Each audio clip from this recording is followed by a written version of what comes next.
കോട്ടയം ഇടുക്കി ജില്ലകളെ ബന്ധിപ്പിക്കുന്ന നൂറുകണക്കിന് കുടുംബങ്ങളുടെ ആശ്രയമായ ഏന്തയാർ ഈസ്റ്റ് പാലത്തിന്റെ കോൺക്രീറ്റ് ജോലികൾ പൂർത്തിയായി 4.7 കോടി രൂപ മുടക്കിയാണ് പുതിയ പാലം നിർമ്മിക്കുന്നത്.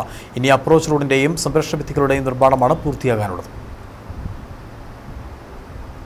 2021 ഒക്ടോബർ 16 മഹാപ്രളയത്തിൽ കൂട്ടിക്കൽ, കൊക്കയാർ, മുണ്ടക്കയം പഞ്ചായത്തുകളായി വ്യാപക നാശനഷ്ടമാണ് ഉണ്ടായത്. മേഖലയിലെ ചെറുതും വലുതുമായ നിരവധി പാലങ്ങളും പ്രളയത്തിൽ ഒലിച്ചുപോയി. ഇതിൽ ഏറ്റവും പ്രധാനപ്പെട്ട പാലങ്ങളായ ഏന്തയാർ ഈസ്റ്റ്, ഇളങ്കാട് പാലങ്ങളുടെ നിർമ്മാണം അവസാന ഘട്ടത്തിലേക്ക് കടക്കുമ്പോൾ കൊക്കയാർ പാലത്തിന്റെ നിർമ്മാണം പുരോഗമിക്കുകയാണ്. കോട്ടയം, ഇടുക്കി ജില്ലകളെ ബന്ധിപ്പിക്കുന്ന നൂറുകണക്കിന് കുടുംബങ്ങളുടെ ആശ്രയമായ ഏന്തയാർ ഈസ്റ്റ് പാലത്തിന്റെ കോൺക്രീറ്റ് ജോലികൾ പൂർത്തിയായി.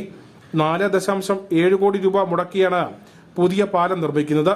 ഇനി അപ്രോച്ച് റോഡിന്റെയും സംരക്ഷണ ഭിത്തികളുടെയും നിർമ്മാണമാണ് പൂർത്തിയാകാനുള്ളത്.